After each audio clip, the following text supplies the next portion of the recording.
Hi everyone. നിങ്ങളൊരു delivery ബോയോ അല്ലെങ്കിൽ ഒരു ഡെലിവറി ഗേളോ ആണെങ്കിൽ നിങ്ങൾക്ക് ഡെലിവർ ചെയ്യേണ്ട ആ ഒരു ഏരിയ എത്തുമ്പോൾ അതുവരെ വിളിച്ചുകൊണ്ടിരിക്കുന്ന വ്യക്തി ജീവിച്ചിരിപ്പില്ലെന്നും താൻ എത്തിപ്പെട്ടത് ഒരു പ്രേതാലയത്തിലാണെന്നും അറിയുമ്പോൾ തനിക്കുണ്ടാവുന്ന ആ ഒരു മാനസികാവസ്ഥ എത്രത്തോളമാണെന്ന് ചിന്തിച്ചിട്ടുണ്ടോ? അത്തരത്തിലൊരു വീഡിയോ ആണ് ഇന്ന് നമ്മൾ കാണാൻ പോകുന്നത്. Welcome back to my channel. ഞാൻ സുജി.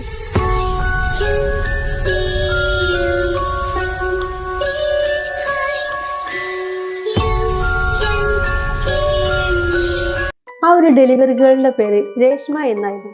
അന്നേ ദിവസം തീരെ മോശമായിരുന്നു അവൾക്ക്. കാരണം അങ്ങനെ ഡെലിവർ ചെയ്യേണ്ട ഒരു കോളും അവൾക്ക് വന്നില്ല. അങ്ങനെ രാത്രി 10 മണിയായപ്പോൾ നിരാശയോടെ അവൾ അവളുടെ വീട്ടിലേക്ക് മടങ്ങുകയായിരുന്നു. അങ്ങനെ വീട്ടിലേക്ക് അവൾ മടങ്ങാൻ നിൽക്കുമ്പോഴാണ് പെട്ടെന്ന് അവളുടെ ഫോണിലേക്ക് ഒരു നോട്ടിഫിക്കേഷൻ വരുന്നത്. കുറച്ച് ദൂരേക്കാണ് ഡെലിവർ ചെയ്യേണ്ടത്, ഒരു കേക്കാണ്. പക്ഷേ ദൂരെ ആണെങ്കിലും അവർ നല്ല ക്യാഷ് ഓഫർ ചെയ്യുന്നുണ്ട്. അപ്പൊ അവൾക്കത് നിരസിക്കാനും തോന്നുന്നില്ല. അങ്ങനെ അവൾ ആ ഒരു ഓർഡർ സ്വീകരിച്ചു. എങ്ങനെ നോക്കിയാലും 11 കഴിയും വീട്ടിലേക്ക് മടങ്ങാനായിട്ട്. എന്നാലും സാരമില്ല, താൻ ഈ ഓർഡർ എടുത്തേ തനിക്ക് പറ്റുള്ളൂ. അങ്ങനെ അവൾ ആ ഒരു കേക്കും കൊണ്ട് ആ ഒരു ഏരിയയിലേക്ക് പോവുകയാണ്. ഒരുപാട് ദൂരം അവൾ ആ ഒരു സ്കൂട്ടി സഞ്ചരിച്ചു പോയി.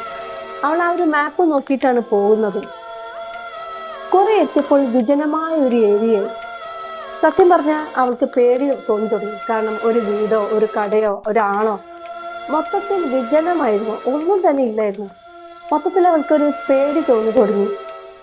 അപ്പോഴാണ് ഒരു വളവ് കഴിഞ്ഞപ്പോൾ കുറച്ച് ഡോഗ്സ് ഇവളെ നോക്കി ആ വളവിൽ നിൽക്കുന്നത് കണ്ട് അവൾ പേടിയോടെ ആക്സിലേറ്റർ കൊടുത്ത് നല്ല സ്പീഡിലാണ് വണ്ടി ഓട്ടിക്കൊണ്ടിരുന്നത്. പക്ഷെ ആ ഡോഗ്സ് എല്ലാം മൊത്തത്തിൽ അവളുടെ പിന്നാലെയായിരുന്നു പിന്നെ വന്നിരുന്നത്. മൊത്തത്തിൽ അവൾക്ക് കൈയും കാലും വിറയ്ക്കുന്നത് പോലെ തോന്നി. എന്നാലും അവൾ അത്രയും സ്പീഡിൽ വണ്ടി ഓട്ടിപ്പോയി. എന്തുകൊണ്ടായിരിക്കും തൻ്റെ ബാക്കിൽ ഇങ്ങനെ കുറെ ഡോഗ്സ് ഓടുന്നതെന്ന് അവൾ ചിന്തിച്ചുകൊണ്ടിരുന്നു. കുറച്ച് ദൂരം എത്തിയപ്പോഴാണ് ഒരു വണ്ടി അങ്ങ് പാസ് ചെയ്തു പോയത്. അവളുടെ ആ മിററിൽ അവൾ തൻ്റെ ബാക്ക് ഭാഗത്തേക്കുള്ള കാഴ്ച അപ്പോഴാണ് അവൾ കാണുന്നത്. ആ ഒരു കണ്ണാടിയിൽ തൻ്റെ ബാക്കിൽ ഒരു പൈശാചിക രൂപം ഇരിക്കുന്നു. അവൾ നടുങ്ങി തെറിച്ചു പോയി. ഒരു നിമിഷം കൊണ്ട് അവൾ വണ്ടി നിർത്തി. ഒരു നിമിഷം അവൾക്ക് തിരിഞ്ഞു നോക്കാൻ പോലുള്ള ശക്തി അവൾക്ക് ഉണ്ടായിരുന്നില്ല. വണ്ടി നേരെ പോയി കൊണ്ടിരിക്കുകയാണ്. അവൾക്ക് ബോധം കെടുന്ന ഒരു അവസ്ഥയിലേക്ക് വന്നു.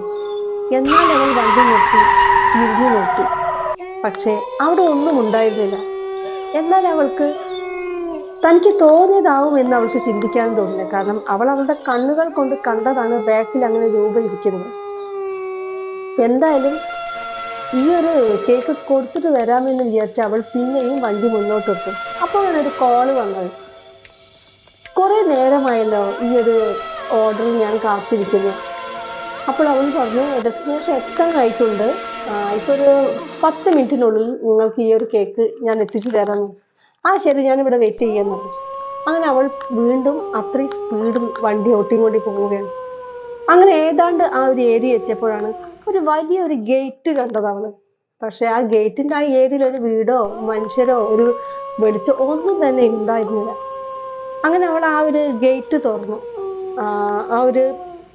അവൾ സ്കൂട്ടി അവിടെ നിർത്തിയതിനു ശേഷം ഗേറ്റ് തുറന്ന് ഗേറ്റ് ഓപ്പൺ ആക്കി അവൾ ഉള്ളിലേക്ക് കയറി. പക്ഷേ ചുറ്റും ഇരുട്ടായിരുന്നു, ഒരു വെളിച്ചമില്ല. ഇവിടെ എവിടെയാണ് ഒരു വീട്? അവൾ സ്വയം ചിന്തിച്ചു. പക്ഷെ ആ ഒരു വഴിയിലൂടെയാണ് ഡെസ്റ്റിനേഷൻ കാണിക്കുന്നത്. അങ്ങനെ അവൾ ആ ഒരു ഏരിയയിലൂടെ നടക്കാൻ തുടങ്ങി. ഒരു മൊബൈലിന്റെ ടോർച്ചിന്റെ വെളിച്ചം മാത്രമായിരുന്നു അവൾക്കുണ്ടായിരുന്നത്. അങ്ങനെ അവൾ പോയി കുറച്ച് ദൂരം അങ്ങോട്ട് പോയപ്പോഴാണ് destination will be on the right എന്നവൾ കണ്ടത്. ടോർച്ച് അടിച്ചു നോക്കി. അവൾ നടുങ്ങി തെറിച്ചു പോയി. അതൊരു ശവക്കല്ലറയായിരുന്നു. ആ ഒരു മിന്നൽ വെളിച്ചത്തിലാണ് അവൾക്ക് മനസ്സിലായത് താൻ ഒരു സെമിത്തേരിയിലാണ് നിൽക്കുന്നതെന്ന്. വിറയ്ക്കുന്ന കാലുകളോടെ അവൾ ആ കല്ലറയുടെ അടുത്തേക്ക് നടന്നു. ഒരു നിമിഷം അവൾ നടുങ്ങി തെറിച്ചു നിന്നു. താൻ എത്തിപ്പെട്ടത് വല്ലാത്തൊരു സ്ഥലത്താണെന്ന്, തന്നെ ഇനി രക്ഷപ്പെടുത്താനോ രക്ഷിക്കാനോ ഇവിടെ ആരുമില്ല എന്നുള്ള ആ ഒരു ചിന്തയിൽ അവൾ തളർന്ന ഒരു നിമിഷം നിന്നു. അപ്പോഴാണ് ആ ഒരു കല്ലറയുടെ മേലെ ഒരു ഫോൺ ഇരിക്കുന്നത് കണ്ടു. ഒരു പക്ഷേ ഇതാരെങ്കിലും തന്നെ അപായപ്പെടുത്താൻ വേണ്ടി ട്രാപ്പ് ചെയ്യാൻ വേണ്ടി ആയിരിക്കുമോ ഈ ഒരു ഫോണിലൂടെയാണ് വിളിച്ചതെന്ന് അവർക്ക് മനസ്സിലായി. പക്ഷേ ഇതൊക്കെ തനിക്കിപ്പോ കണ്ടെത്താനുള്ള ടൈമില്ല, ഇവിടുന്ന് രക്ഷപ്പെടണം, ആ ഒരു ചിന്ത മാത്രമായി അവൾക്ക്. അവൾ ആ കേക്ക് അവിടെ തന്നെ വെച്ചതിന് ശേഷം തിരിഞ്ഞു നടക്കാൻ വേണ്ടി നോക്കിയപ്പോഴാണ് ബാക്കിൽ ഒരു രൂപം നിൽക്കുന്നത്. താൻ നേരത്തെ കണ്ട ആ രൂപമായിരുന്നു അത്. തന്റെ വണ്ടിയുടെ ബാക്കിൽ ഇരുന്ന ആ ഒരു പൈശാചിക രൂപം. അവൾ നടുങ്ങി തെറിച്ചു നിന്നു, എന്ത് ചെയ്യണമെന്ന് അറിയാതെ. അപ്പോൾ ആ പൈശാചിക രൂപ അവളോട് പറഞ്ഞു, ആ ഒരു കല്ലറയിൽ ആരെ പേരാണെന്ന് നീ ശ്രദ്ധിച്ചോ? അപ്പോഴാണ് അപ്പോഴാണ് അവൾ ആ ഒരു കല്ലറയിലെ പേര് ശ്രദ്ധിക്കുന്നത്. അന്നത്തെ ഡേറ്റ് ആയിരുന്നു ആ ശവക്കല്ലറയ്ക്ക് ഉണ്ടായിരുന്നത്. അതിലെ പേര് അവളുടെ തന്നെ പേരായിരുന്നു, രേഷ്മ. ഇതെങ്ങനെ തന്റെ പേര് ഇവിടെ വന്നു? താൻ മരിച്ചിട്ടില്ലല്ലോ, അവൾ ഒരു നിമിഷം ചിന്തിച്ചു. അപ്പോൾ ആ ഒരു പൈശാചിക ബാധ പറഞ്ഞു, താൻ മരിക്കാൻ പോവുകയാണ്, തനിക്ക് വേണ്ടി ഞാൻ ഒരുക്കിയതാണ് ഈ ഒരു ശവക്കല്ലറ. ഈ ഒരു സ്പോട്ടിൽ നീ മരിക്കാൻ പോവുക എന്ന് പറഞ്ഞ് അവളെ ആ ഒരു ശവക്കല്ലറയിലേക്ക് തള്ളിയിടലും ആ ഒരു കല്ലറ അടയലും ഒരുമിച്ചായിരുന്നു. ആ ഒരു നിമിഷം തന്നെ, ആ ഒരു സ്പോട്ടിൽ തന്നെ അവൾ സഞ്ചരിച്ച് വന്നുകൊണ്ടിരുന്ന ആ ഒരു സ്കൂട്ടിയും അപ്രത്യക്ഷമായി. സത്യം പറഞ്ഞാൽ അങ്ങനെ ഒരു വ്യക്തി അവിടെ വന്ന് എന്നുള്ള യാതൊരു തെളിവും അവശേഷിപ്പിക്കാതെയായിരുന്നു ആ സംഭവം നടന്നത്. അപ്പോ ഈ ഒരു വീഡിയോ നിങ്ങൾക്ക് ഇഷ്ടമായി ഞാൻ വിചാരിക്കുന്നു.